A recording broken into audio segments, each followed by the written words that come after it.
The lamp breaks during the fight, glass shattering, oil spreading. The sick sweet smell of kerosene, catching fire. She tries to pull him out, her drunk husband, face down, bleeding from the head. She almost has him to the door. Almost then he swings at her, even half-conscious, even burning, knocks her backward into the flames. Her dress ignites like paper, her hair, her face, the left side of everything. By the time she rolls into the street, screaming, half the town is watching. By the time they bury him 3 days later, they've already decided. She started it. Cursed woman. Witch. 6 months later, she's dragging a pine log uphill, alone, building a cabin with blistered hands. And 2 weeks before the killing snow comes, a man watches from the ridge, wondering why he hasn't ridden away yet. 2 broken people, 1 winter. And a choice neither of them is ready to make. October 1857. Colorado Territory. The woman dragged the pine log uphill. Alone, Nora Brennan. Nora, to the few who'd bothered to know her, had rope over her shoulder, boots carved into rocky soil. Her dress, faded calico, mud-stained to the knees. The scar ran from left temple to jawline. Pale against weathered skin, a map of fire, a monument to survival. Most women would have quit an hour ago. She didn't quit. Couldn't afford to. The log was full length, heavy enough 2 men would have cursed hauling it. She pulled anyway, because winter was coming. And winter in Colorado didn't negotiate. Her hands were raw, blistered, bleeding in places she'd stopped noticing. Pain was just information, telling her the rope was cutting deep, telling her she needed to shift grip, telling her to stop. She didn't stop. The cabin sat 50 yards uphill, half-built, walls barely chest-high, no roof yet, just frame and hope. She'd been at this since dawn. 4th log today, needed 12 more. At this rate, 2 weeks. Maybe if the weather held. The sky said it wouldn't. Clouds gathering west, thick and gray. The kind that brought snow, early snow. The kind that killed unprepared people. She was unprepared, but she was also stubborn. And stubborn had kept her alive this long. 3 miles south, Silas Morgan sat his horse on a ridge watching. He'd been watching for 20 minutes now. Couldn't quite figure out why he hadn't ridden down yet. The woman hadn't asked for help. That was part of it. Women who asked for help usually wanted something else. Pity, protection, a ring. A name to replace the one they'd lost. This one just wanted the log moved. Silas was 38. Looked older. Mountain living did that. Carved lines into your face. Turned your hands to leather. Made you forget what soft felt like. He ran cattle. 50 head. Used to be more. Lost 20 last winter. His fault. He'd been distracted. Grief did that. Made you slow. Made you miss things. Made you lose what you couldn't afford to lose. He also trapped when the pelts were good. Spoke to his horse more than people. The horse didn't lie. People always lied. His wife had lied. Abigail, beautiful woman. Everyone loved her. Long dark hair. Delicate hands. Smile that could make a man forget his own name. Silas had loved her too. For a while, until loving her felt like drowning. She'd wanted town life. Dances. People. Parties. Admir Ranch bored her. The isolation suffocated her. Silas bored her. She'd told him so, repeatedly. For 3 years, until the night she went into labor. The night everything ended. The baby isn't yours, Silas. Last words. Honest, finally. Too late. She'd been carrying Robert Finch's child. The assayer from Denver. The one who came through twice a year. The one with city manners and clean hands. The baby died with her. Probably just as well. Silas had buried them both on the hill behind the house. 2 years ago this November, he visited once a month, mostly to remind himself he was free. Free felt like alone. Alone felt like failure. But at least it was honest. He nudged his horse down the slope.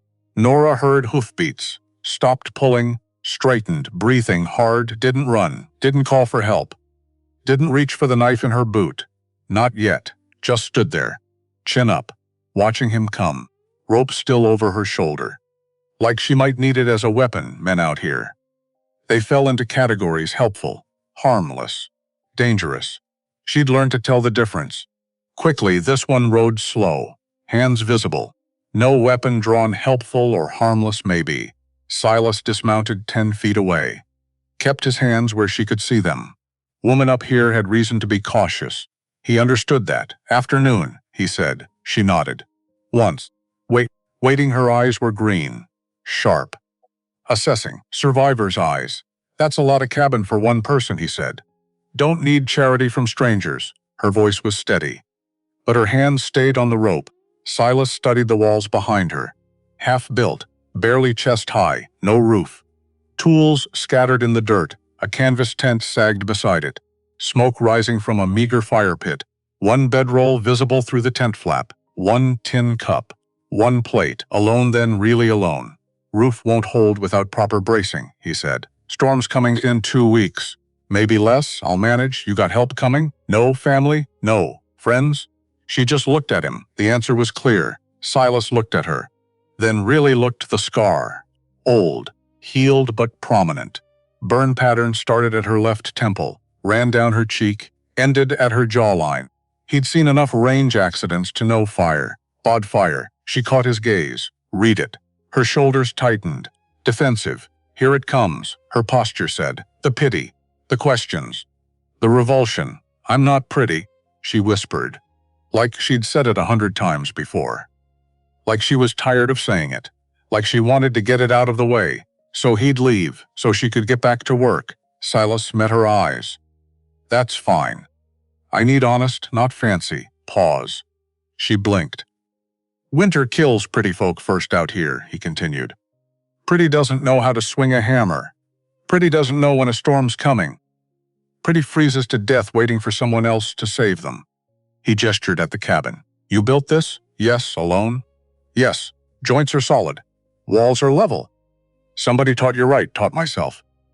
He nodded.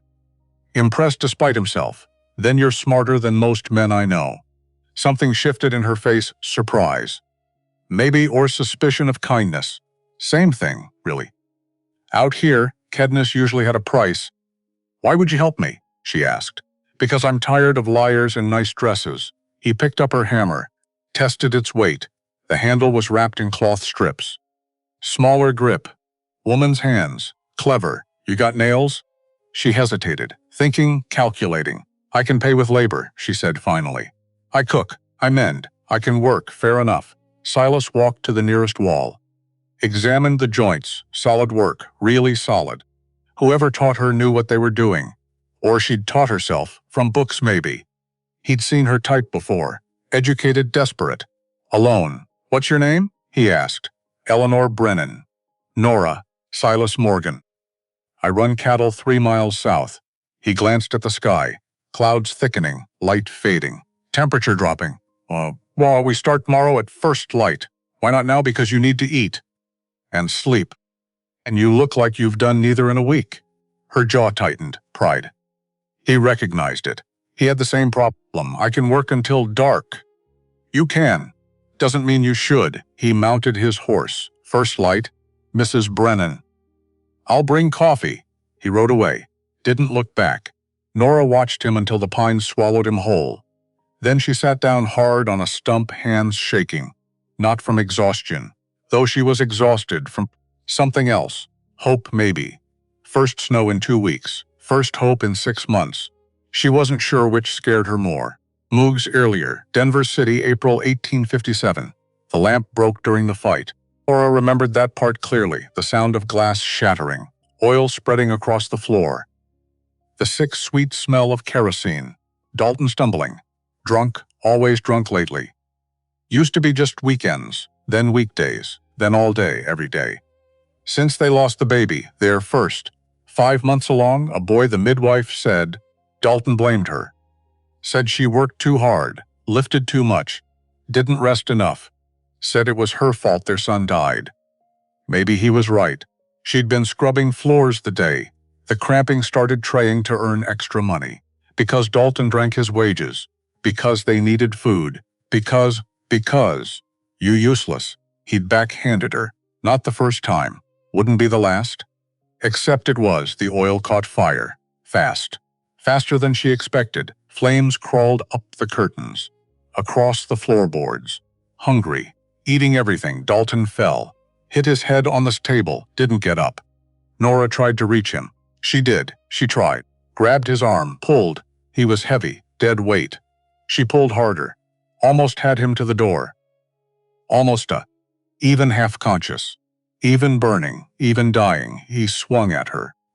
Connected with her face, knocked her backward, into the flames. Her dress caught. The old cotton one, Dalton's mother's. The one she'd been wearing when they married. It went up like paper, her. Hair, her. Face, her. She rolled, screamed, got to the door, stumbled into the street. Neighbors came running. Miss Chen from next door. The blacksmith, the preacher's wife. They threw water on her. Not on the house. The house was lost. Dalton was lost. They pulled his body out the next morning, burned beyond recognition. Had to identify him by his wedding ring. The one she'd saved 6 months to buy. The town buried him 3 days later. Full funeral, Reverend Whitmore presiding. A good man, he said. A godly man, he said. Taken too soon, he said. Nora sat in the front pew, fex, bandaged, hands bandaged, silent. Nobody sat with her. After the service, after the burial, the whispers started. Heard she started the fire. Heard they were fighting. Heard she wanted him dead. Cursed woman. Witch. Probably burned the house down on purpose. Reverend Whitmore led the chorus. Stood at his pulpit the following Sunday. Talked about sin, wickedness. Wives who didn't submit, woman, who brought destruction. Never said her name. Didn't have to. Everyone knew. Dalton had been his son-in-law. Family, Nora was just, well, Nora. The outsider, the one from Pennsylvania. The one with no family, no friends, no one to defend her. After the funeral, the merchant came calling. Amos Pritchard, 45. Never married. Owned the boarding house, half the land claims in Denver, 3 businesses. A future, people said. He came to her room at the boarding house, the one she'd been staying in, because her house was ash. Because she had nowhere else. He knocked. She opened. Mistake, Mrs. Brennan. He smiled. Like a snake that just swallowed a mouse. Satisfied, been waiting for digestion. Mr. Pritchard, may I come in? I'd prefer you didn't. It's about your situation. She didn't move. You need protection, he said. I need to be left alone, a widow. Alone. With that, he gestured at her face. She'd taken the bandages off that morning. The burns had healed mostly, left thick ropey scars, pink, angry, permanent. People will talk, he continued. Let them. It's not proper. A woman alone, no income. No prospects. I'll manage. How? Good question. She had $43. Dalton's life savings. Which wasn't really savings. More like what was left after he drank everything else. $43 wouldn't last 2 months. Work for me, Pritchard said. The boarding house. Cooking. Cleaning. Respectable work. No. Why not?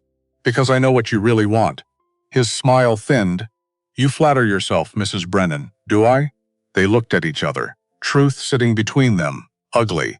Obvious. You'll regret this, he said quietly. She did, but not the way he meant. The rumors got worse. Witch murderer.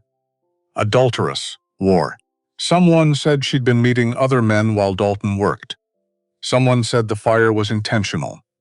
Someone said she deserved what happened to her face. God's judgment, written in scars. No one would hire her. No one would rent to her. The boarding house asked her to leave. Quietly. Other guests are.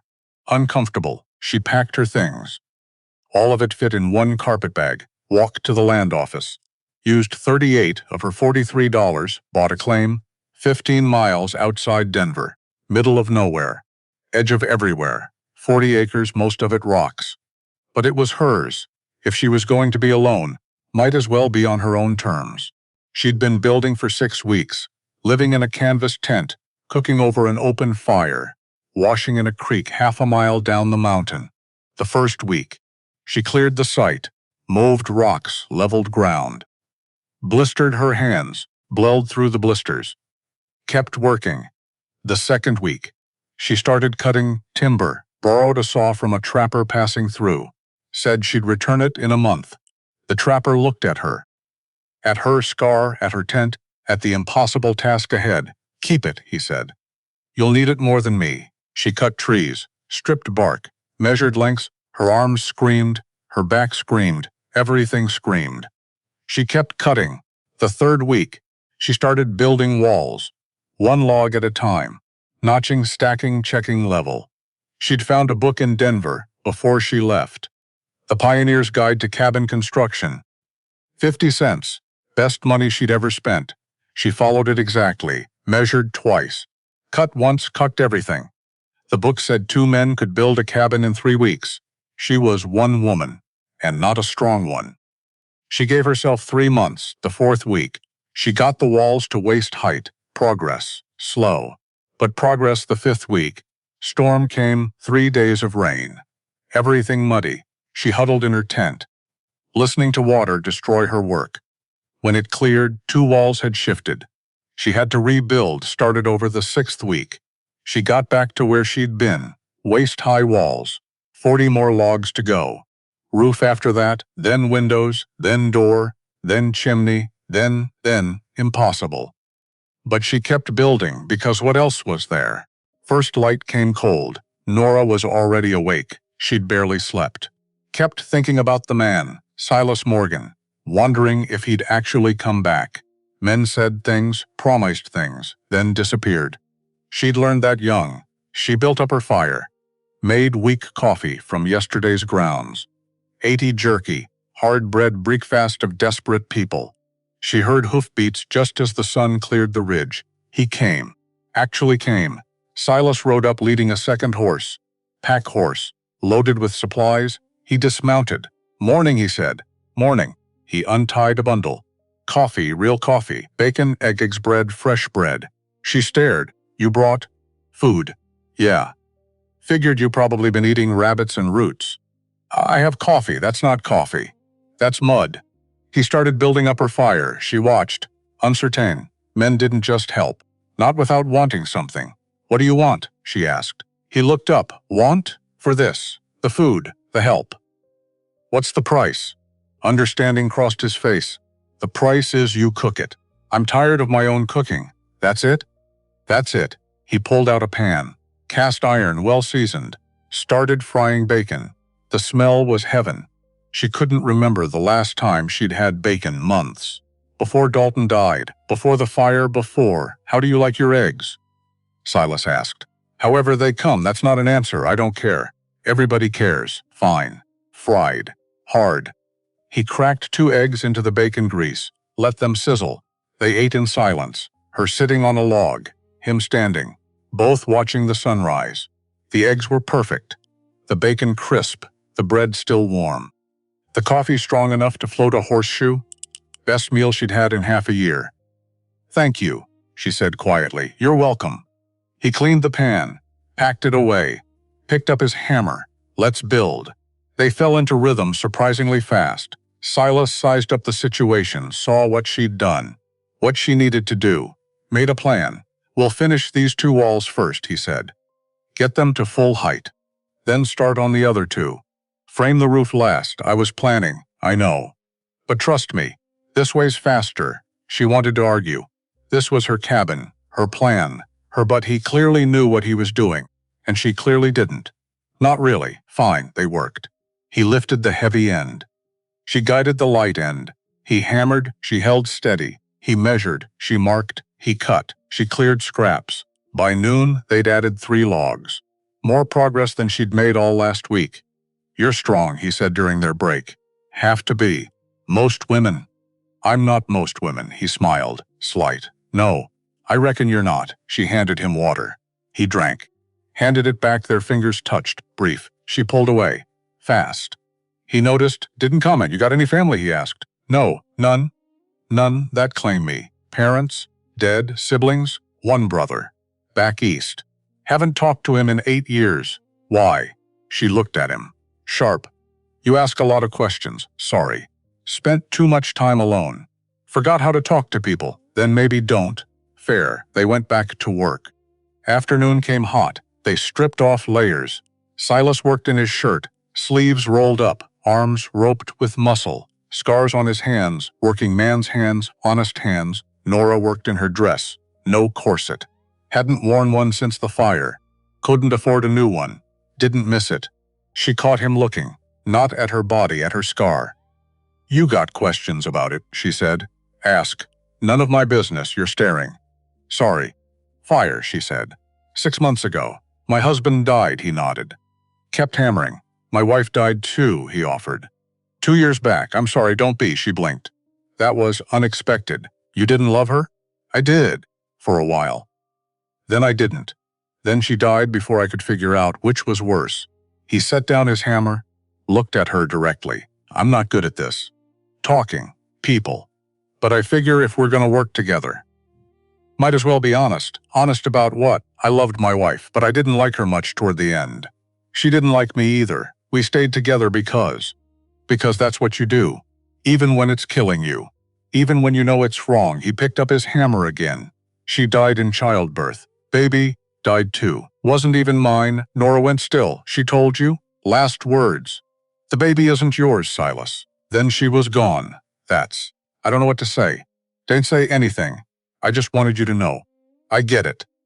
Bad marriages. Dead spouses. Starting over." He hammered another nail. "So if you want to talk about it, I'll listen. If you don't, that's fine too." She watched him work. This strange man, who brought her food, who helped without asking for payment, who told her hard truths about his dead wife. "Dalton drank," she said quietly. Silas kept hammering. "But listening. Started after we lost our first baby. Got mean when he drank, that night, the night of the fire. He came home drunk, started yelling about supper, about me, about everything." She stared at the wall. "The lamp broke during the fight. I tried to save him, I did, but he hit me, knocked me into the fire. Then he died and everyone decided it was my fault, was it? No, then that's all that matters. The town doesn't think so. The town's full of idiots." She almost smiled, almost. They worked until the sun touched the mountains. 5 more logs up, the walls were chest high now. Real progress. Silas packed his tools. "I'll be back tomorrow." "Dawn, you don't have to. I know. But I will." He mounted his horse. "Mrs. Brennan, Nora. One thing." "What? You got a rifle?" "Yes, keep it close. There's tracks around your camp. Someone's been watching." Her blood went cold. "Who? Don't know. But they come at night. Circle your tent. Then leave." "How do you know?" "Saw the tracks this morning." "Before you woke up?" He looked at her seriously. "I'm not trying to scare you. Just be careful. And if anyone comes around, anyone at all, fire a shot." "I'll hear it. You're 3 miles away." "I'll hear it." He rode off. Nora stood in the gathering dark, looking at her half-built cabin, her tent, her small fire. Alone, not as alone as she thought. Someone was watching. She went to her tent, found her rifle, chucked it was loaded, set it beside her bedroll. Didn't sleep much that night. Silas came back every day. Dawn at dusk, they worked, built, talked sometimes, mostly stayed quiet. The walls rose, steady, sure. By the end of the week, all 4 walls were up, full height, ready for the roof frame. They stood back, looking at what they'd built. "It's really happening," Nora said quietly. "Did you doubt?" "Every single day. But you kept building. Didn't have a choice. There's always a choice. You chose not to quit." She looked at him. "Is that what your wife did? Quit?" Bold question. He considered it. "Yeah, I think so. She quit on us, on me, on the life we were trying to build. Found someone else, someone easier, someone who didn't ask her to be strong. I'm sorry, I'm not. Not anymore. Took me 2 years. But I'm not." He picked up his canteen, drank. "She wanted pretty. You want real. That's the difference. How do you know what I want?" "Because you're building a cabin in the middle of nowhere. You could have stayed in town. Found another husband. Let someone take care of you. But you didn't. You chose hard. You chose alone. You chose real." He handed her the canteen. "That takes guts." She drank, handed it back. "Or stupidity. Sometimes they're the same thing." That evening, after Silas left, Nora sat by her fire, looking at her cabin. 4 walls, standing strong in 1 week, 1 week with help. What had taken her 6 weeks alone? She felt something unfamiliar, not quite hope, not quite trust, but something that felt like maybe, just maybe. She wasn't completely alone anymore. The second week, they started on the roof frame, harder work, heavy beams, precise angles, dangerous. One mistake and the whole thing could come down. Silas was careful, methodical. He explained everything. Why this angle? Why this measurement? Why this cut? Nora listened, learned, remembered. "You're a good teacher," she said. Had a good teacher. Old. Josiah Reed. Taught me everything about building, ranching, surviving. Where is he now? Still around, 3 miles west. He's 70. Still works harder than men half his age. I'd like to meet him. You will. He'll come around eventually. Nosy old bastard, she smiled. You care about him. He's the closest thing to a father I've got. My real father died when I was 12. Josiah took me in, taught me to be a man. What's a man? According to Josiah, Silas thought about it. Someone who keeps his word, does his work, admits when he's wrong, helps people who need it, doesn't lie, doesn't quit. Sounds simple, it is simple. Just not easy. They worked in silence for a while. Then Nora spoke. I can teach you something. If you want. What? Reading. Writing. You said you barely know how. His jaw tightened. I know enough, do you? Can sign my name. Read simple things. That's enough for a rancher, is it? He set down his hammer. You think I'm stupid. I think you're smart enough to know you're missing something. I got by just fine without books, maybe. But you could get by better with them. He looked at her, defensive, embarrassed, pride warring with curiosity. Why do you care? Because you helped me. I want to help you. That's not the same thing. Why not? Because building a cabin is useful. Reading is just. Words are power. Words are freedom. Words are how you know if someone's cheating you on a contract. Words are how you write to family. Words are how you understand the world. She pulled a book from her tent. Homer's Odyssey, water-stained, pages soft from handling. I'll read to you. Tonight, if you want, no pressure, just. Listening, he looked at the book, then at her. Why this one? Because it's about a man trying to get home, trying to survive, trying to be worthy of the life he left behind. She opened it. Seemed fitting, that night, after work, after they ate. After the sun set, Nora read aloud. Silas listened, at first, stiff, uncomfortable, but slowly. He relaxed. Let the words wash over him. Let himself imagine. Oh, Odysseus on his journey, Penelope, waiting, gods and monsters and the space between. When she finished the chapter, he spoke, tomorrow night. Can we do it again? Yes, and maybe. Maybe you can show me some letters, just a few. She smiled. I'd like that. For the first time in 2 years, Silas felt something other than empty. For the first time in 6 months. Nora felt something other than alone. They were building more than a cabin. They just didn't know it yet. The third week brought colder mornings. Frost on the grass, ice in the water bucket, breath visible in the air. Winter's warning. Silas arrived earlier each day, brought more supplies. Lumber from his ranch, nails. Tools Nora didn't have. You don't have to keep bringing things. She said, I know. I can't pay you back. Didn't ask you to. Then why? He looked at her. Honest, direct. Because I got more than I need. And you got less. That's reason enough. They worked on the roof, beam by beam. The frame took shape, like ribs, skeleton of protection, against the coming snow. At midday they took breaks, sat on the cabin floor. The walls created shelter now, blocked wind, made a space that felt almost like inside, almost like home. Nora taught him letters, scratching them in the dirt with a stick. ABCH, his hands were too big. Clumsy with the small movements, he got frustrated. This is stupid. It's not stupid. I'm 38 years old. Too old to learn. You can shoe a horse, you can build a cabin. You can track a deer through snow. But you can't learn letters? That's different. How? Those things make sense, so do letters. Once you stop fighting them, he threw down, the stick stood, paced. I don't like feeling stupid. You're not stupid. Then why can't I do this? She stood, faced him, because you're scared. And when you're scared, you get angry. And when you're angry, you quit, direct hit. He flinched. That's not. It is. I've watched you. Anything physical, anything with your hands, you master it.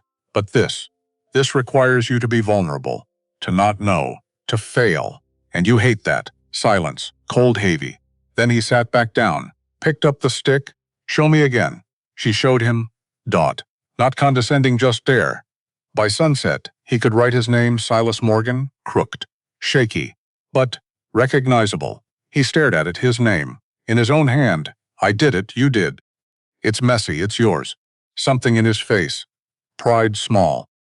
But real. Thank you, you're welcome. That night she read more Odyssey. He listened differently now, knowing that these marks on the page, these strange symbols, they made words, stories, worlds. Maybe he could learn. Maybe it wasn't too late. 3 nights later, Nora woke to sound. Not wind, not animals. Footsteps. Human footsteps. Circling her tent, she froze. Reached slowly for her rifle. Fingers finding cold metal, the footsteps stopped. Right outside the tent flap, she could see a shadow. Backlit by moonlight. Tall male waiting. Her heart hammered. I know you're there, a voice said. Smooth, familiar. Amos Pritchard. What do you want? She called. To talk. At midnight, when else? You don't come to town, get off my land, your land. That's interesting. I checked the claim. Barely valid. 40 acres of rocks. No water rights, no timber rights. Worth maybe $15. He moved closer to the tent. You paid 38. That's not your concern. It is when I'm offering you a way out. She cocked the rifle. The sound loud in the cold air. I said, get off my land, Mrs. Brennan. Be reasonable. You can't possibly survive the winter out here. No roof yet, no chimney, no supplies. You'll freeze or starve or both. I'll manage. How? With that mountain man's help? Silas Morgan? Her blood went cold. He'd been watching. Knew about Silas. Knew everything. He's just helping with the cabin, is he? Comes every day. Stays until dark. Brings you food. Supplies. What does he want in return? Nothing, Pritchard laughed, bitter, knowing men don't help for nothing. Especially not women like you, women like me, scarred, desperate, alone. He's getting something. Or planning to. You're wrong, am I? When's the last time a man helped you without wanting something? Your body, your money, your debt, silence, because he wasn't entirely wrong. Men always wanted something. Think about my offer. Pritchard continued. Work at the boarding house. Respectable work, roof over your head, 3 meals a day. Safety, at what cost? Your pride. That's all. Just admit you can't do this alone. No, you'll change your mind. When the snow comes. When you're cold and hungry and that cabin still has no roof. You'll come begging. I won't. We'll see. His footsteps retreated, horse hooves, fighting into darkness. Nora sat in her tent, rifle across her knees. Shaking, not from cold, from rage and fear. Because part of what he said was true. She couldn't do this alone. Not really without Silas, without help. She'd still be at chest-high walls. Still weeks from a roof. Still vulnerable. But accepting Pritchard's offer. That was another kind of death. Slower, quieter, but just as final. She didn't sleep the rest of the night. Morning came gray. Overcast, colder than yesterday. Silas arrived at dawn, saw her face. The exhaustion, the fear she was trying to hide. What happened? Nothing. Don't lie. You look like you haven't slept. I haven't. Why? She told him. About Pritchard, the midnight visit, the offer, the threat. Silas's jaw tightened, hands clenched. He came here. At night. Alone. Yes. That's not offering help. That's intimidation, I know. You should have fired a shot. I would have come, I know. I didn't want to bother you. Bother me? Nora, a man skulking around your camp at midnight. That's not a bothering. That's danger. He looked at the tree line. Calculating, he'll come back. I know, next time. Fire 2 shots. I'll come running, Silas, no arguing. 2 shots. I'll hear them. He started unpacking his tools, angrier than she'd seen him. We're finishing this roof. Today. Tomorrow. However long it takes. But you're getting shelter before the next time he shows up. They worked faster than before. Driven by urgency, by anger. By fear disguised as determination. The roof frame went up beam by beam. By midday it was complete. They started on the shingles. Overlapping, nailing, creating barrier against sky, against snow, against everything. Why are you doing this? Nora asked. Silas hammered another nail. Doing what? Helping me. Really? What do you want? He stopped. Set down his hammer. Looked at her. You want the truth? Yes, I'm tired of being alone. I'm tired of going home to an empty house. Tired of talking to myself. Tired of feeling like I died with Abby, but my body forgot to stop moving. He picked up another shingle. You're the first person in 2 years who didn't want anything from me, didn't pity me, didn't try to fix me, didn't expect me to be something I'm not, nail, hammer drive. You just let me work, let me be quiet, let me be useful, and that's worth more than you know. She watched him. This man, this stranger, who was becoming less strange every day. I'm not good company, she said. Neither am I have nightmares. About the fire, I have nightmares about finding Abby. Dead. Baby dead beside her. Knowing it wasn't died. Lying to me, I don't trust easily. Me neither, I might never trust. Fully. The way you're supposed to, that's fine. I'm not asking for trust. I'm asking for company, work. Honesty. He looked at her. Is that too much? No, then stop asking why I'm here. I'm here because I want to be. That's reason enough. They kept working. The roof took shape by sunset. Half finished, tomorrow they'd complete it. Tomorrow she'd have real shelter. Tomorrow, for the first time, tomorrow felt possible. The storm came 3 days later. Earlier than expected, heavier than normal. The sky turned white. No warning. One moment clear, next moment whiteout. Silas was on the roof. Nora handing up shingles. The wind hit like a wall. Get down, she yelled. He couldn't hear over the wind. She climbed up, grabbed his arm, pulled him toward the ladder. They descended, fast. Dangerous. Hit the ground just as visibility dropped to nothing. The tent, Nora shouted. No. The cabin, it's not finished. It's got walls and half a roof. Better than canvas. They ran. 10 feet felt like miles. Inside the cabin, out of the wind, but not out of the cold, the unfinished half of the roof. Snow pouring through. Accumulating fast. Silas grabbed the canvas from her tent, strung it across the open beams, cried barrier. Crude but effective. They huddled against the back wall. Under the finished half, relatively dry, relatively protected. How long will this last? Nora asked, hard to say. Could be hours. Could be days. Days? It's early season. These storms are unpredictable. She looked around the cabin. Her bedroll was in the tent. Her supplies, her food, everything. I need to get my things. No, Silas grabbed her arm. You go out there. You'll die. Can't see 5 feet. Can't tell direction. You'll wander. Freeze, but we'll manage. I've got supplies on my horse. He went to the doorway. Just a frame. No door yet. Whistled sharp, piercing. His horse appeared, ghost in the white. Silas grabbed the saddlebags, brought them inside. The horse followed. Into the cabin. What are you doing? Keeping him alive. And using his warmth, the horse stood in the corner. Shaking snow off, calm despite the storm. Silas unpacked. Jerky hardtack, canteen, flint and steel. 1 blanket. That's it, I wasn't planning on staying. The temperature dropped fast, their breath visible, thick. Silas started building a fire in the center of the cabin. No chimney yet. Smoke would be a problem. But freezing was a bigger problem. He got it lit, small controlled. Just enough for warmth, smoke rose. Found gaps in the roof, most of it escaped, some lingered, made eyes water. But the heat was worth it. They sat backs against the wall. Horse in the corner, fire between them and the door waiting. I'm sorry. Nora said, for what? Getting you trapped here, you didn't make the storm.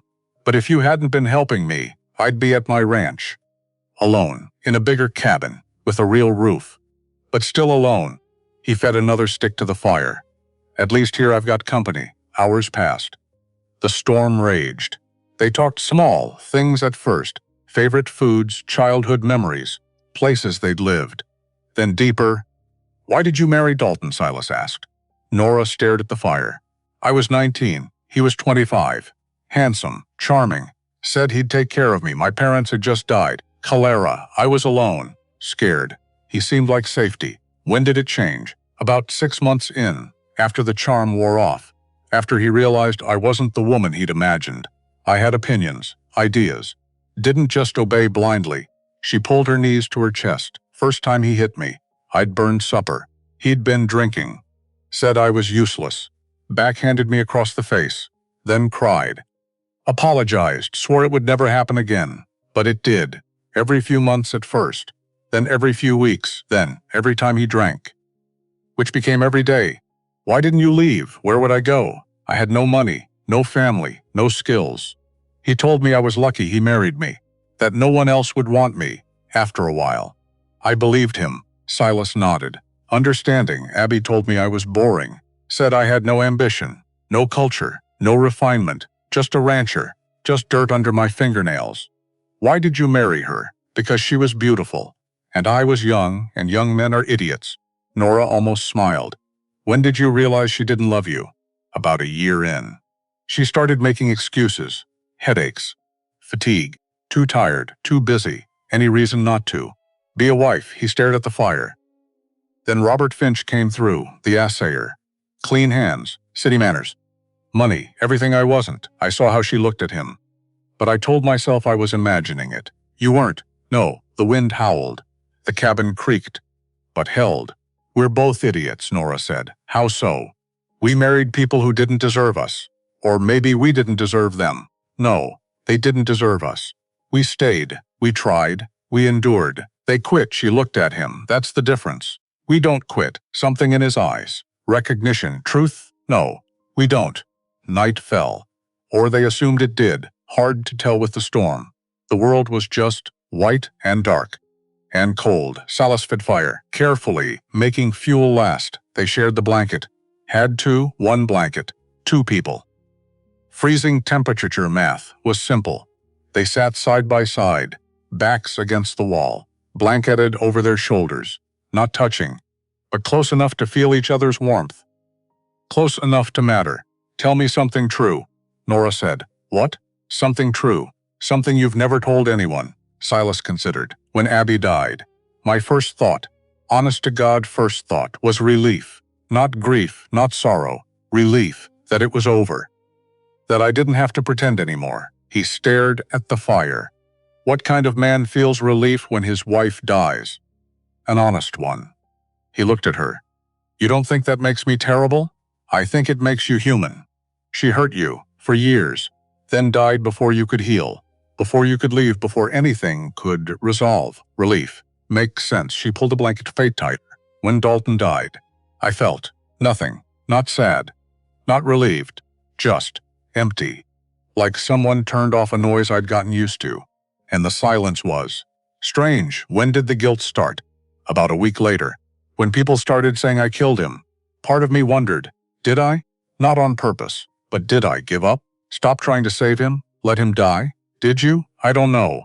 I pulled him. I tried, but when he hit me, when he knocked me into the fire, I let go.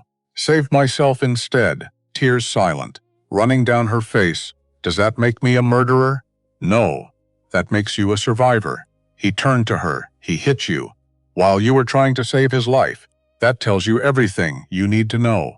About him. About you. About who deserved to live. I still see his face. In the fire. Burning. I still see Abby. On the bed. Blood everywhere. Baby beside her. So small they sat. 2 broken people. Carrying their dead. Do we ever stop seeing them? Nora asked. But maybe. Maybe we learn to see other things too. Not just the bad. Not just the end, he gestured around the cabin. Like this. Like walls. And roofs. And things we build. She looked at the cabin, her cabin. Their cabin built from nothing. Yeah. Maybe. Exhaustion pulled at them. The fire burned low. Silas added more wood. You should sleep, he said. So should you. I'll keep watch. Keep the fire going. We can take turns. Nora, I'm not helpless. Never said you were. Then stop treating me like I am. He smiled. Slight fair. You take first watch. Wake me in 2 hours. He leaned back, closed his eyes. Within minutes. Asleep, Nora watched him. This man. This stranger. Would become something. She wasn't sure what. Friend felt too small. Partner felt too presumptuous, but something. Something that mattered. She fed the fire. watched snow fall through the gaps in the roof, listened to the wind, and for the first time since the fire, felt safe. Morning came gray. The storm had passed. Silas woke first, Nora asleep against his shoulder. He'd woken her for second watch. She'd taken it for an hour, then woken him. Then they'd both fallen asleep, sitting up. Blanket shared, her head on his shoulder, his head resting on hers. He afraid to very still, afraid to break this, whatever this was. She stirred, realized where she was, pulled back. Fast, I'm sorry. I didn't mean to. It's fine. I just fell asleep, Nora. It's fine. Their eyes met, something passed between them, unspoken. Fragile then, Silas stood, went to the door, looked out.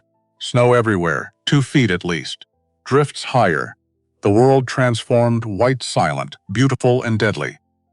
We need to check your tent, he said. They trudged through snow, found the tent, cold hot under the weight. Everything inside soaked, frozen. Ruined Nora's bedroll, her extra dress, her few possessions, all of it. Gone, she stood looking at the wreckage, not crying. Just numb. I have supplies at my ranch, Silas said. I'll go get. No, Nora. You can barely see 50 feet. You'll get lost. Freeze. Die. I know the way in a blizzard after 2 feet of snow. No. Then what do you suggest? She looked at the cabin. 4 walls, half a roof, a door frame with no door. But shelter. We make do with what we have. Until the weather clears, that could be days. Then it's days. She looked at him. Unless you need to get back. To your ranch. Your cattle. He thought about it. The cattle would be fine. They knew how to handle snow. Had shelter in the low pastures. Josiah would check on them. Eventually. I can stay. You sure? I'm sure. They spent the morning making the cabin more livable. Silas cut pine boughs. Made a crude door. Not perfect. But it blocked wind. They hung the wet canvas inside, creating a smaller space, easier to heat. They gathered more firewood. Stacked it inside. Made sure they had enough. By afternoon, the cabin felt almost homey. Fire in the center.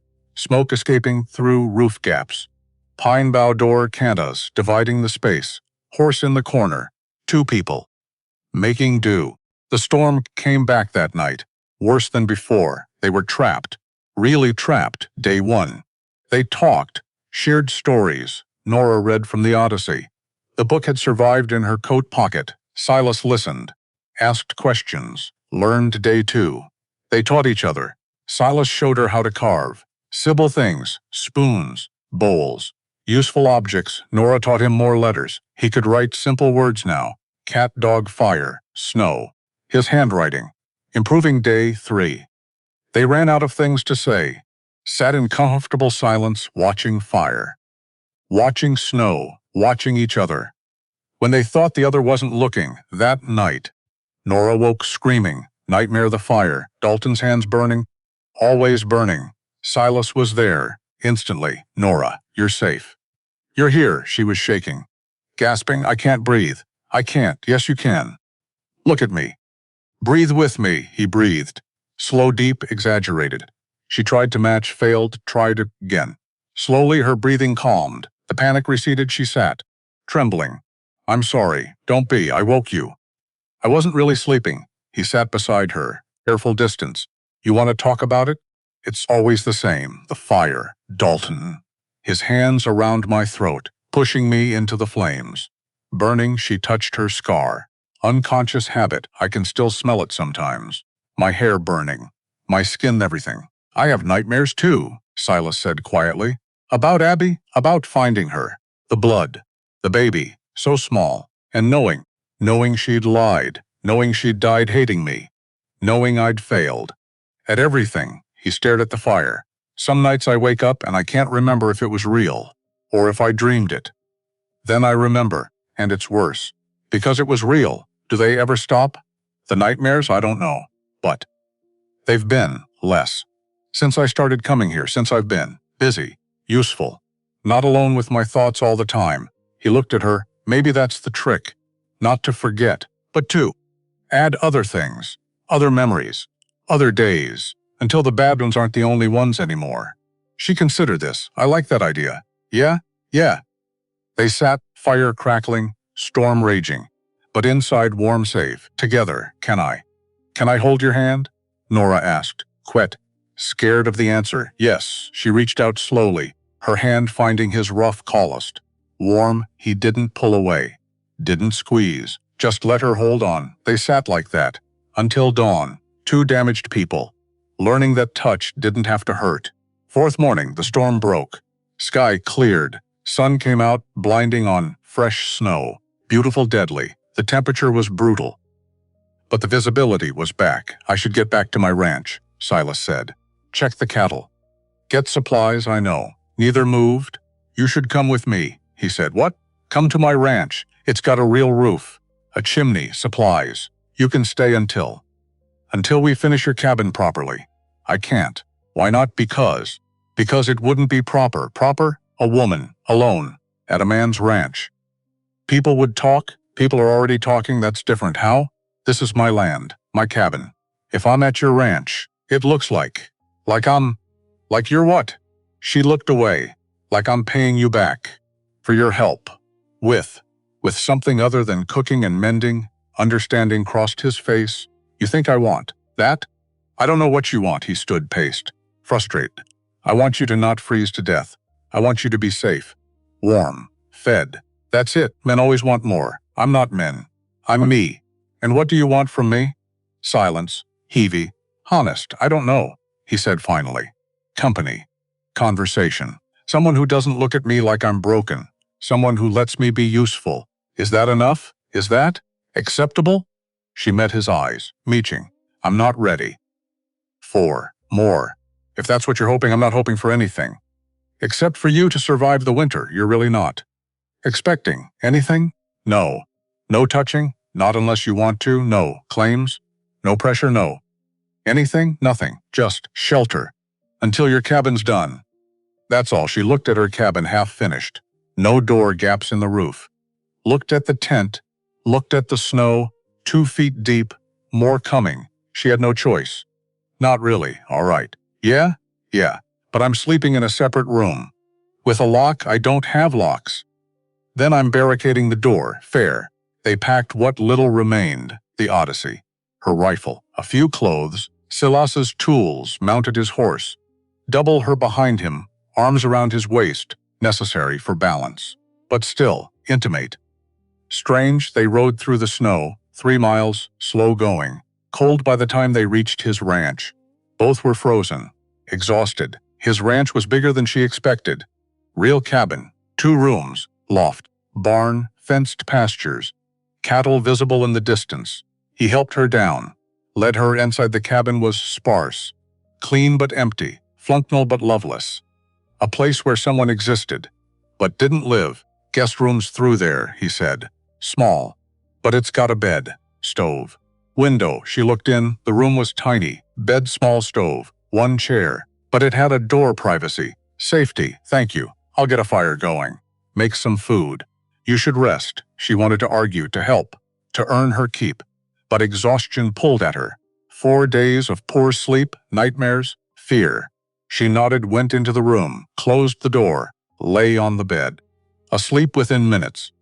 Outside, Silas stood in his main room, staring at the closed door. A woman in his house. First time since Abby. It felt strange, right, terrifying. He built up the fire, started making stew, and tried not to think about what this meant, if it meant anything, if he wanted it to mean something. He didn't have answers. Only questions. And the quiet sound of someone else breathing. In his house, not quite so alone anymore. The first week at Silas's ranch was awkward. They circled each other, careful, polite, too polite. Nora cooked, cleaned, mended, trying to earn her. Keep trying not to be a burden. Silas worked, tended cattle, fixed things, stayed busy, stayed out of the house as much as possible. They ate meals in silence or near silence. Stews good? Thank you. More coffee? Please. Safe topics. Weather, cattle, firewood. Nothing deeper. Nothing that mattered. Until one night, Nora woke screaming again. The nightmare. Worse than usual. She couldn't breathe, couldn't think, couldn't. Her door opened. Silas. Nora, he didn't come in. Just stood in the doorway. Hands visible. Non-threatening, you're safe, you're here. The fire's out. She was shaking, crying, gasping for air. I can't. Yes, you can. Breathe with me, he breathed. She tried to match. Failed. I'm going to come in. Just to the chair. Is that okay? She nodded. He entered, sat in the chair, 3 feet from the bed. Distance, respect. Tell me 5 things you can see. What? 5 things. In this room. You can see. She looked. Focusing. Thuds. The stove. Good. 4 more. The window. 3 more. The chair. You. The door. Good. Now 4 things you can hear. Your voice. The wind. The stove crackling. My breathing. 3 things you can feel. The blanket. The pillow. The bed under me. Her breathing slowed. The panic receding. Grounding, returning to her body. To the present. Better? Yeah. What was that? Something Josiah taught me when I used to have panics after Abby brings you back. To here. To now. Does it work for you? Sometimes, when I remember to do it. She pulled the blanket tighter. I'm sorry. For waking you, I was already awake. You have nightmares too? Every few nights. About Abby? Mostly. Sometimes about other things. Cattle I lost. Mistakes I made. Ways I failed. He leaned back in the chair. Nights are hard. When it's quiet, when there's nothing to do but think. Yeah, they sat, the crisis passed. But neither wanting to move, Silas? Yeah, can you? Can you stay? Just for a little while? Just until I fall asleep? Sure, he stayed in the chair. She lay in the bed. Both quiet, both awake, both less alone. After an hour, her breathing evened to sleep. He stood quietly. Started to leave. Silas? Barely a whisper. Yeah? Thank you. You're welcome. He left, closed the door, stood in his main room, staring at nothing. Something was changing between them. He couldn't name it. Wasn't sure he wanted to, but it was there, growing, inevitable. Like spring after winter, whether they were ready or not. 3 weeks at the ranch. The awkwardness faded, replaced by routine, comfort, partnership. Nora cooked breakfast while Silas tended animals. They ate together, talked more. Real conversations. About childhood's dreams. Fears. She taught him to read. Every evening. He was getting better. Could read simple sentences now. Struggled with complex words. But trying, always trying. He taught her to shoot. Better than she knew. Stance. Breathing, sight alignment. She was a natural. Steady hands. Good eye.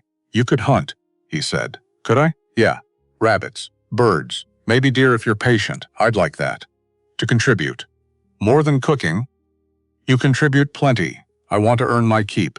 This isn't a transaction, Nora. Then what is it? He didn't have an answer. Christmas approached. Neither mentioned it. But both thought about it. Nora had nothing to give. No money, no materials, nothing. Silas wasn't much better. But he had an idea. Christmas Eve. He went to the barn, worked for hours. Came back after dark. Where were you? Nora asked. Barn. Doing what? You'll see tomorrow. Christmas morning. Cold, clear, beautiful.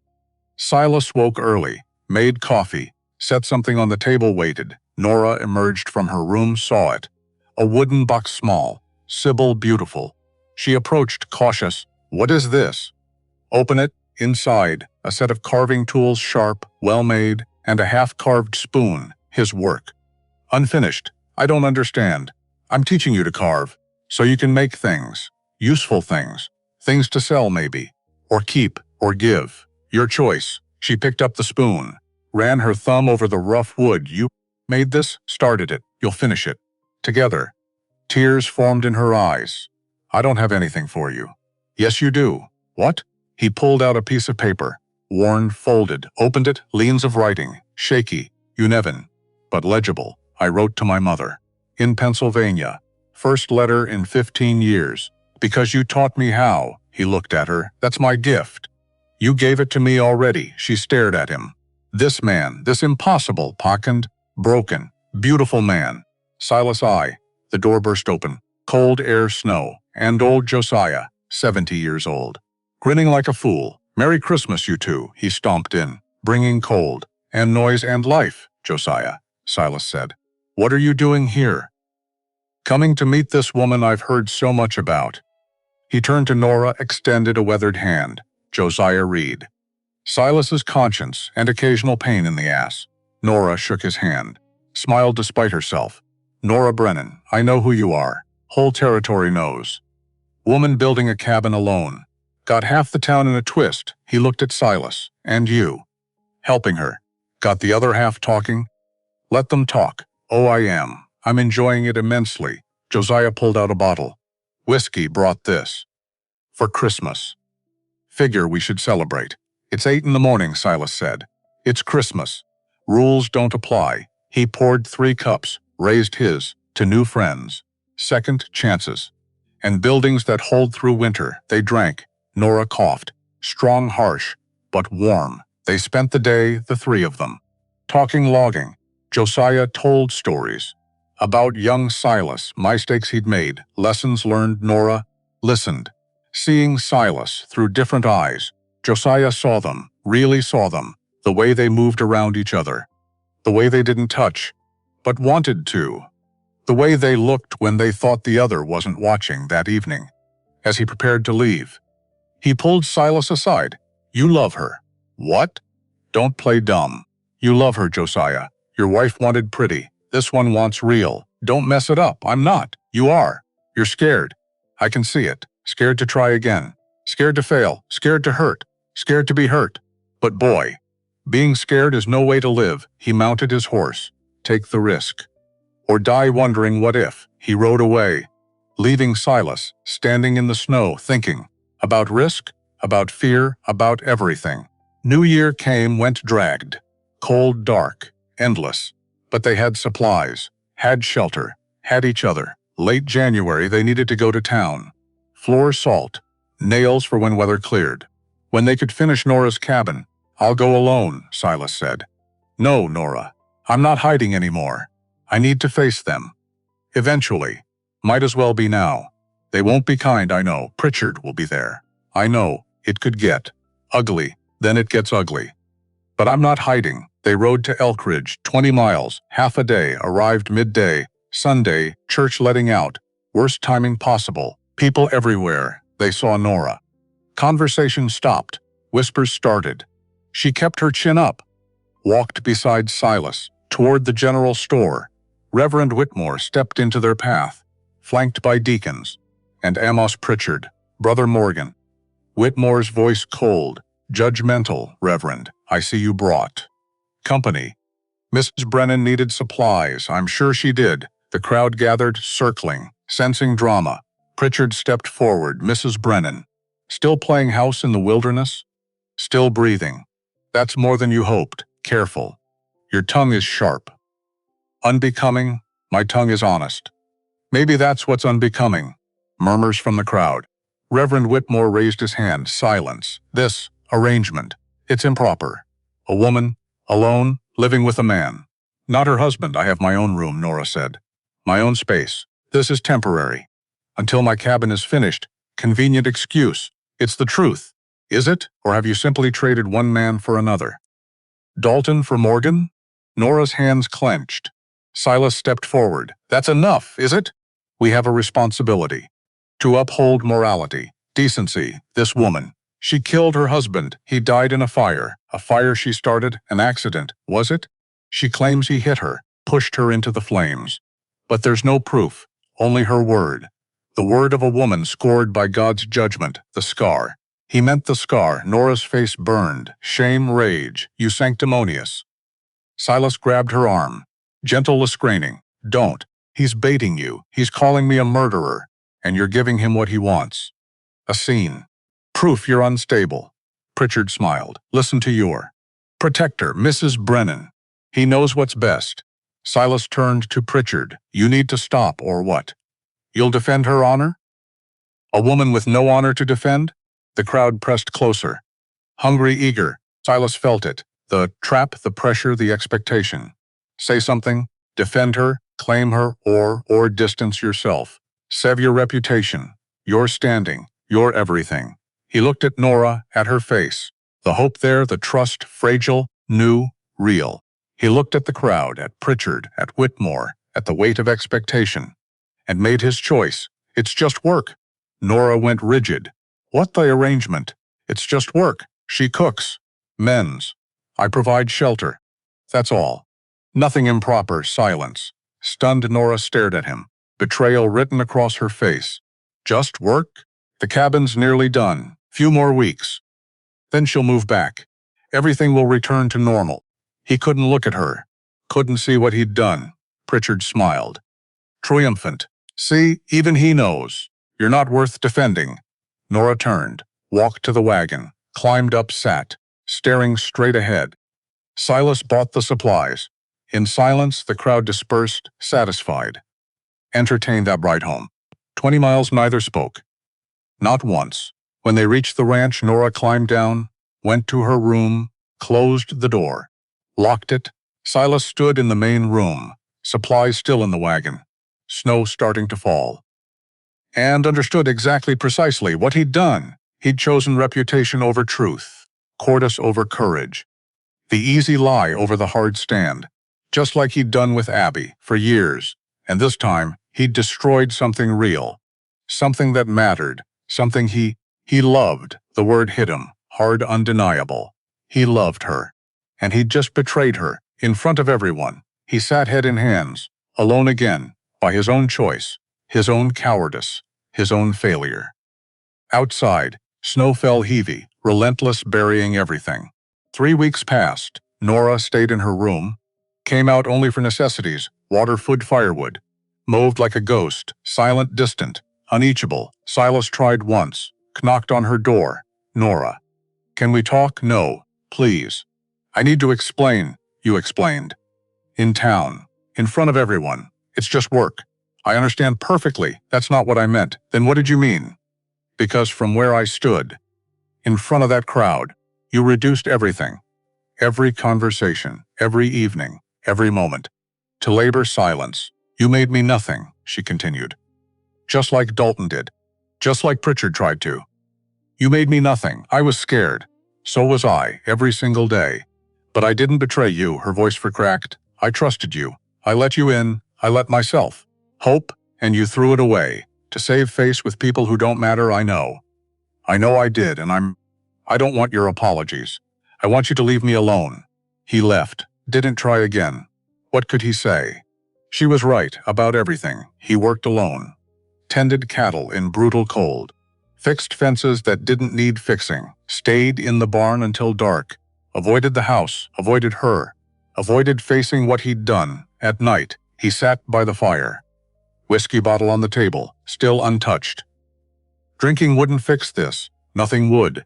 He'd written another letter to his mother, telling her about Nora, about the cabin, about how he'd met someone real, someone who mattered, someone he'd destroyed. He burned it. What was the point? Christmas felt like years ago. The carved spoon sat on the table, half finished, abandoned, like everything else. Early February, Josiah came calling, rode up through snow. Found Silas in the barn. You look like hell, Josiah said. Feel worse. Good. Silas looked up. Good. Means you know you messed up, I know. Josiah dismounted. Sat on a hay bale. Tell me what happened. Silas told him. Everything, the town, the confrontation, the cowardice, betrayal.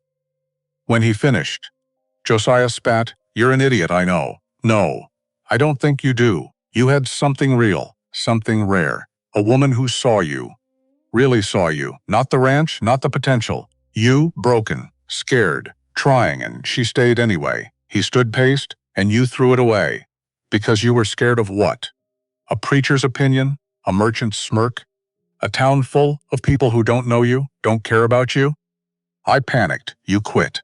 That's what you did. Just like you quit on yourself after Abby died. Just like you quit on everything hard. The words hit. Hard, true. I don't know how to fix this, Silas said quietly. You can't. Not with words. Words are cheap.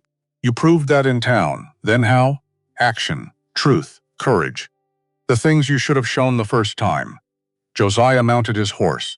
That woman built a cabin alone, with broken hands and no help, until you came along. She's stronger than you, braver than you. She doesn't need you. He looked at Silas directly. But she wanted you. Chose you, and you spit on that, so now. You got to earn it back. If you even can. What if she won't forgive me? Then you earned that too. But you still got to try, because dying alone in this barn, feeling sorry for yourself, that's not living. That's just slow suicide. He rode away, leaving Silas standing in his empty barn, surrounded by tools and silence and the weight of his own failure. But Josiah was right. Words were cheap. Action mattered. He looked toward the house, toward Nora's closed door, and made a decision. Sunday morning, December 22, 1857. Silas woke before dawn, dressed in his best clothes, the ones he'd worn to marry Abby. Hadn't worn since he saddled his horse, left a note on the table, gone to town. Back tonight. Rode 20 miles. Through snow, through cold, through doubt, arrived at Elkridge, just as church was starting. He tied to the doors, heard singing inside, hymns, off-key, familiar. He opened the doors, mid-service. Everyone turned. Reverend Whitmore stopped, mid-sentence. Brother Morgan. Services have already begun, I know. I need to speak, this is the Lord's time. Then the Lord can hear me too, murmurs.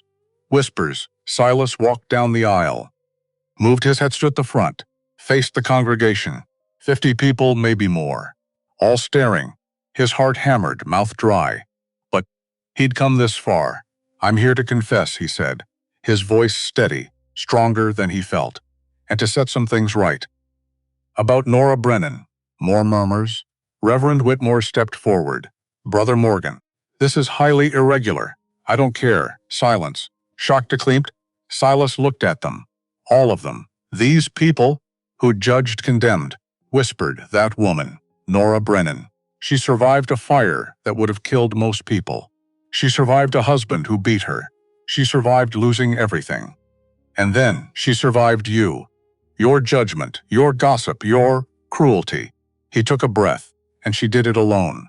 With nothing but her hands and her will, and her refusal to quit. Pause. She bought land, built a cabin, alone, no help, no tools, no experience, just determination. Most men couldn't do what she did. Most men wouldn't try. He looked at Reverend Whitmore. You call her cursed. I call her the strongest person I've ever met, Brother Morgan. I'm not finished. The authority in his voice, undeniable. Whitmore stepped back. Silas continued. 3 weeks ago, I stood in the middle of town. And I lied. Said helping her was just work. Said our arrangement was temporary, practical.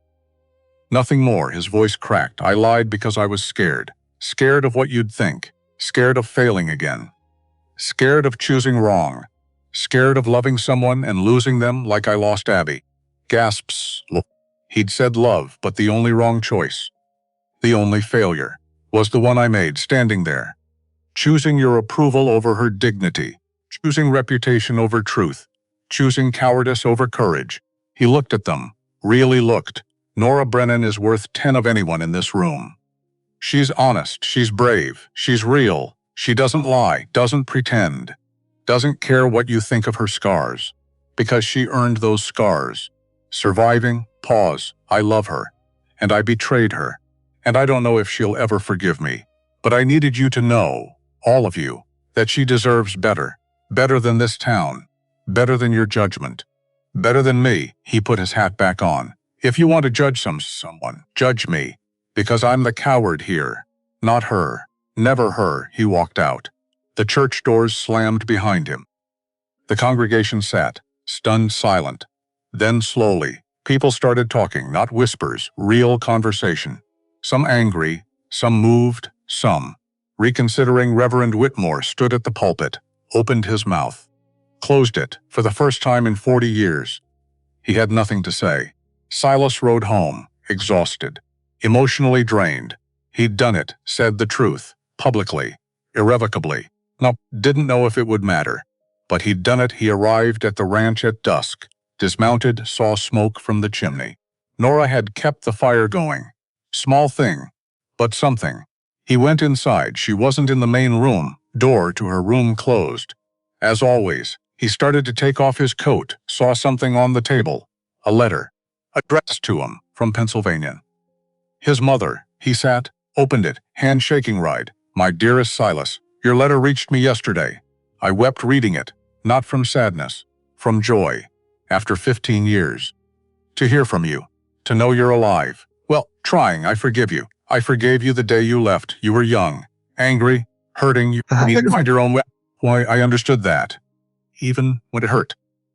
But Silas, you must forgive yourself. For Abigail, for the baby, for all of it. You are not responsible for her choices, her lies, her death. You did your best. With what you knew, with what you had, that is all any of us can do. You mention a woman, Eleanor, Nora. You say she makes you want to be better. That is love, my son, real love. Not the kind that demands perfection. The kind that inspires growth. Don't waste it. Don't let fear rob you of a second chance. I am ill. The doctor says perhaps 6 months, perhaps less. I would like to see you. Before, if you can come, if you're willing. But whether you come or not, know this. I am proud of you. I have always been proud of you. Not for what you've achieved, but for who you are. A good man, a kind man, a man who tries, that is enough. That has always been enough. With all my love, Mother. He read it twice, 3 times, tears running down his face. His mother. Dying, and he'd wasted 15 years being stubborn, being proud, being an idiot. The door to Nora's room opened. She stood there, seeing him cry. What's wrong? He handed her the letter. Wordless, she read, her face softening. Oh, Silas, she's dying, and I haven't seen her in 15 years because I was too proud, too stupid, too human. She sat across from him, not close. But present, you have to go. To Pennsylvania, it's 2 months' travel. Each way, I'd have to leave the ranch, the cattle. Everything, Josiah can watch them, that's not the point. Then what is? He looked at her. I can't leave you. You already did. In town. Remember? The words hit sharp. Deserved, I know I did, and I'm sorry. I'm so sorry. I stood in front of that church today, told everyone. Everything. How I betrayed you. How you deserve better. He stopped. How you what? How I love you. Silence heavy. Fragile. You told them you love me? Yes, but you haven't told me. I'm telling you now. She stood, paced. Processing. You can't just say that after what you did. After you called us just work in front of everyone. After you made me feel like nothing, I know. You hurt me. Worse than Dalton ever did. Because I trusted you. And you. You chose them over me, I know. And I hate myself for it. Every day. Every moment. She turned to him. Eyes wet, angry, hurt. What do you want from me, Silas? Forgiveness. Another chance. Time to prove that I'm not that coward, that I can be better. Why should I give you that? You shouldn't. I don't deserve it. But because I love you, and I want to build a life with you. Real. Honest. No more lies, no more fear. She wiped her eyes. I can't think about this now. You need to go. To Pennsylvania, to your mother. That's what matters. Come with me. She blinked. What? Come with me. To Pennsylvania. Meet my family. Be there, with me. When it happens. That's too much, too fast. We're not even, I know, but I'm asking anyway. Because I don't want to do this alone, and because maybe on the road we can figure this out. Us, if there's an us. She looked at him, this broken man, this coward who was trying. Trying again. I need to think, okay, don't hope. Don't expect. Just, let me think, okay. She went back to her room, closed the door. Silas sat, letter from his mother in his hands. Everything uncertain. Everything hanging by a thread. 2 days later, Nora emerged. Early morning, found Silas in the barn. I'll go. He looked up. Hope, careful, fragile, yeah, but. Separate rooms at every stop. No expectations, no pressure. I'm doing this because your mother deserves to meet the woman her son loves. Even if I don't. Even if we're not. Understood. And when we get back, I'm moving to my cabin, finished or not, living here. It's too hard. Okay, they planned. Josiah agreed to watch the ranch. About damn time you did something right, he said. They packed light, 2 horses, basic supplies, a suff. Money for stage fare, for lodging, for whatever came. They left at dawn, February 15, 1858, rode to the stage station. 4 days' travel, through snow, through silence, through careful distance. At night, They camped separate bedrolls, separate spaces. But together, sort of third night, Nora spoke. "Tell me about your mother." Silas poked the fire. "Her name's Margaret. Strong woman. Raised me and my sister after Pa died. Worked herself to bone. Never complained. You have a sister, Ruth, 4 years younger. Haven't seen her since. Since I left, does she know? About Abby? About everything?" "Some. Not all. Letters only go so deep. Are you scared to see them?" "Terrified. Why?" "Because I left. Angry. Stupid. Said things I can't take back. 15 years. That's a long time to be wrong." Nora understood that, my brother. "Back east. I haven't talked to him in 8 years. He didn't come to my wedding. Said Dalton was beneath me. That I was making a mistake. Was he right? Yes, but I didn't want to admit it, so I cut him off. Chose Dalton. Chose pride. Chose. Wrong. They sat, two people, carrying their mistakes, learning slowly how to put them down." Pennsylvania. Late March 1858. After 5 weeks travel stays. Train another stage. Exhausting, expensive. Worth it. The farm was smaller than Silas remembered. White paint peeling. Shutters crooked, but the garden was tidy, flowers blooming. Someone still cared. They approached. Silas on foot, leading the horses, Nora beside him. Nervous, the door opened. A woman emerged, 26, dark hair, tired eyes. "Ruth." She stared. "Silas?" "Hey, Ruthie." She ran through herself at him, sobbing. "You came. You actually came. I didn't think. I thought maybe the letter wouldn't reach you, or you wouldn't care, or I care. I'm here. I'm sorry it took so long." She pulled back, saw Nora, wiped her eyes. "You must be Eleanor, Nora." "Yes." Ruth hugged her too. Unexpected. Warm thank you. For coming. For bringing him home. They went inside. The house was dim. A woman lay in bed, thin, too thin, gray hair spread on the pillow. But her eyes were Silas's eyes, sharp. "Silas?" Her voice weak. "But certain. It's me, Ma." He knelt beside the bed, took her hand, so small, fragile. "Like bird bones? You came? Of course I came. And you brought her." "Eleanor." Nora stepped forward. "Yes, ma'am." Nora, Margaret studied her, saw the scar. Didn't flinch. Didn't look away. "You've been through fire." "Yes, ma'am. So has my son." "Different kind. But fire all the same." She squeezed Silas's hand. Weak grip, but determined. "You love him?" Direct. Unflinching. Nora hesitated. "Then, I don't know. I'm trying to figure that out." Margaret smiled, slight. Approving. "Good. Honesty matters more than certainty." She closed her eyes, exhausted. "I'm glad. You're here, both of you now. Let me rest." They stayed. 6 weeks. Silas helped with the farm, flicked things, mended fences, worked alongside Ruth's husband, a good man. Quiet, steady. Nora helped with Margaret, cooking, cleaning, sitting with her, reading when she was strong enough, just being present when she wasn't at first. Ruth was cold to Nora, polite, but distant. Nora understood. Outsider. Interloper, the woman who'd taken her brother, kept him away. One afternoon, Ruth found Nora in the kitchen, preserving vegetables. "You don't have to do that, I know." "Then why?" Nora looked at her.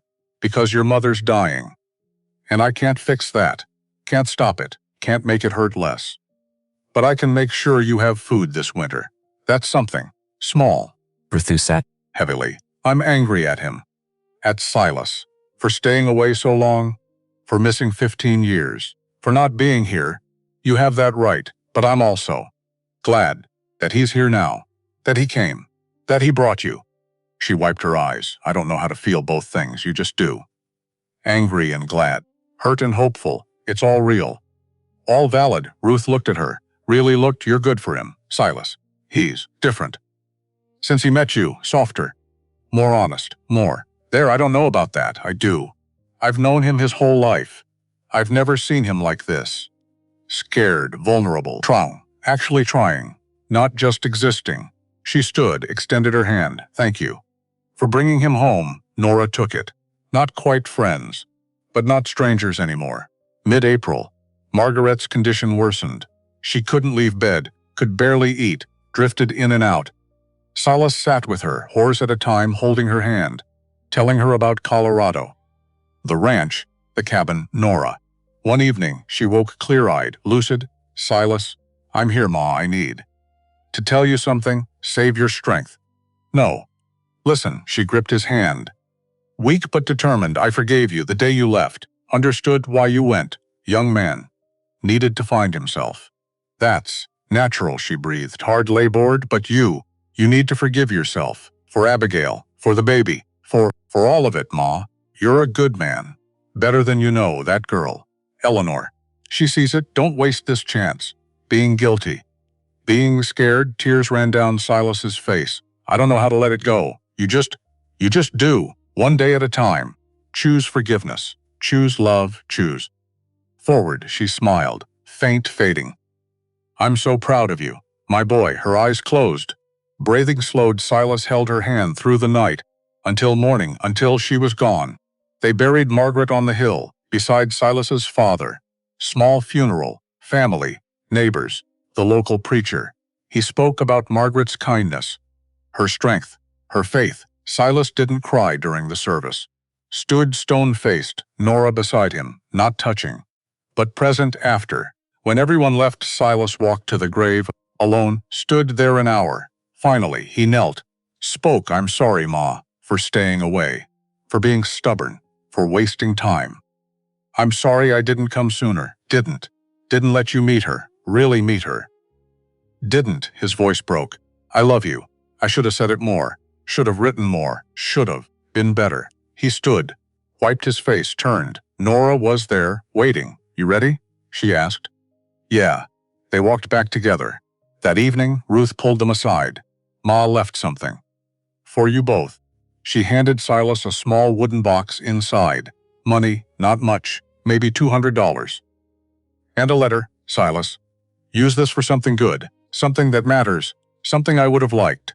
Build your life with Eleanor. If she'll have you, build something that lasts.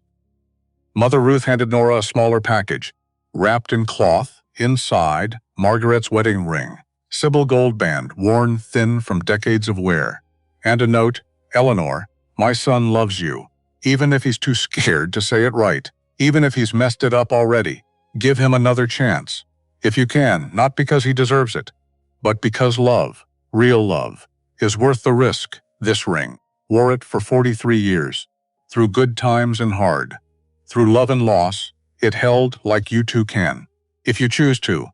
Margaret, Nora stared at the ring, at the note. Tears streaming, Silas saw. She gave you her ring? She wants me to. To give you another chance. What do you want? Nora looked at him. This man, this coward who was trying, this broken person who was growing. This, I don't know. I'm still figuring it out. Okay, but when we get back to Colorado, don't give up on me, on us. Just be patient. I can do that, can you? I'll try. That's all I can promise. But I'll try. She nodded. Put the ring in her pocket. Not wearing it, not yet. But keeping it, that was something. They left Pennsylvania in May. 5 weeks back to Colorado. The same route stays, train stays. But different somehow, lighter, less burdened. They talked more. About Margaret. About what she'd said. About second chances. About possibility. One night, camped under stars, Nora spoke. I've been thinking about what your mother said. About forgiveness. About choosing forward. She stared at the fire. I'm still angry. At you. For what you did in town. For choosing them over me. That doesn't just go away. I know, but I'm also tired. Of carrying it. Of letting it define everything. Of letting one moment erase all the other moments. She looked at him. You rode through a blizzard for me. You built my cabin. You taught me things, shared things, trusted me with your broken pieces. And then I betrayed you. Yes, you did. And that was real and wrong. And it hurt. She took a breath. But you also stood in front of a church and told the truth publicly, irrevocably, knowing it might not change anything, knowing I might not forgive you. You did it anyway, because I love you. I know. Pause, I think. I think I might love you too. I'm scared to. Scared to trust it. Scared you'll choose wrong again. Choose them. Choose fear. I won't. You can't promise that. No, but I can promise that if I do, if I mess up, I'll own it. I'll fix it. I won't run. I won't hide. I'll I'll fight for us, she considered this. That's all I can ask is that. Does that mean? Are we? I don't know what we are. But, when we get back, when my cabin's finished, ask me then, when there's walls, and a roof, and something real, ask you what? He did. He smiled, small hopeful. All right. They arrived in Colorado, late June summer in full bloom, wildflowers everywhere. Purple, yellow, red. The ranch was standing. Josiah had kept his word. Cattle healthy, cabin maintained. Told you I'd manage. The old man said. They unpacked, settled back. But different now. Not separate rooms, not locked doors, but open, honest traying. They went to Nora's claim. The cabin still stood, roof holding. Walls solid, but unfinished. No door, no windows, no chimney. They worked. Every day together, Silas and Nora building, talking, laughing. 2 weeks later, the cabin was done, really done.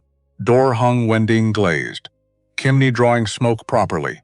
Floor swept, everything cleaned. They stood back, looking at what they'd built. It's beautiful, Nora said. It's ours. She looked at him. Ours?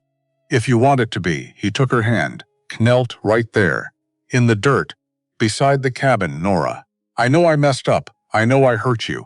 I know I don't deserve another chance. But I'm asking anyway. He pulled out his mother's ring. Will you marry me? Will you build a life with me? Real, honest, messy, imperfect. But ours. She looked at the ring, at him, at the cabinet, at everything. Yes. Yes? But, if you ever choose fear over me again, if you ever make me nothing in front of people, I'm gone. No second chances, no forgiveness, just gone, understood, and we're equals, in everything. Decisions, money, work, life, everything, agreed, and we talk, really talk. No hiding, no running, no silence. I can do that. She pulled him up, kissed him. First real kiss, not desperate, not stolen, just them. Choosing each other, finally, completely. They married 2 weeks later. Josiah officiated. In the barn, simple ceremony. Few guests. Ruth had sent a letter, blessing them. Wishing she could be there. The vows were short. Honest, I promise to be truthful. Even when it's hard, I promise the same. I promise to choose you. Over fear, over pride, over everything. I promise to trust you, as much as I can. And to tell you when I can't, I promise to fail sometimes. And to get back up, I promise to help you stand. They kissed. Married, finally. Summer 1863. The cabin had grown a dead room for the children. Margaret, 4 years old, named for Silas's mother. Samuel, 2 years old, named for Josiah, who'd passed. Quickly, peacefully. 2 winters back. They played in the wildflower meadow. Nora watched from the porch. Mending, always mending. Silas rode up from the south pasture, dismounted, kissed her. Quick, familiar. How are they? Wild. Like their father. Hey now, he grinned, sat beside her, watched the children. Margaret had his eyes, Samuel had Nora's stubborn jaw. Both healthy, strong, loved. You ever think about it? Nora asked. About what? How we got here. Everything that had to break. For us to find each other, Silas considered, sometimes. But I don't wish it different. Because different means we never meet. Even with all the pain? Even then. He took her hand. Pain taught us what to value, who to trust, how to build something real. Margaret ran up breathless, flower in her hand. Mama. Look, purple wildflower, the kind that bloomed every spring. It's beautiful, baby, like you. Nora's throat tightened. She pulled her daughter close. This child, this gift, this second chance. Silas picked up Samuel, tossed him in the air. The boy shrieked with joy. Nora watched her family, her husband, her children, her home. All of it built from nothing, from loss, from fire, from honest timber and stubborn hope. Hey, Silas said. She looked at him. I love you, I know. Say it back. I love you too. You stubborn mountain man, he grinned. That's my girl. They sat together, children playing, sun setting, wildflowers swaying. And in that moment, everything was enough. Years later, when people asked what they'd built on that land, Nora would smile, touch the scar she no longer tried to hide, and say, we built a life that doesn't need permission to exist, because pretty fades like summer paint. fancy breaks under winter wind. But honest builds a life that holds. And when spring comes, as it always does, love built through labor blooms, deeper than any flower ever could. The mountains watched over them, ancient as the mountain man and the scarred woman sat together on their porch, building tomorrow, one quiet moment at a time, until their hair turned gray, until their hands grew weathered, until the children had children, and those children had children, all of them learning that the strongest foundations aren't built from perfection, but from two broken people who chose honest. Over and over, every single day. They say love stories end with happily ever after. But the truth is, love doesn't end, it builds. Brick by brick, board by board, season by season, through fire and snow and stubborn hope. And if you're lucky, really lucky, you find someone who will hand you the hammer, stand beside you in the cold, and say, "Let's build this together." That's not the end. That's the beginning of everything that matters, in memory of all those who chose honest over easy, who built lives from ash, who loved despite the scars. This story is yours.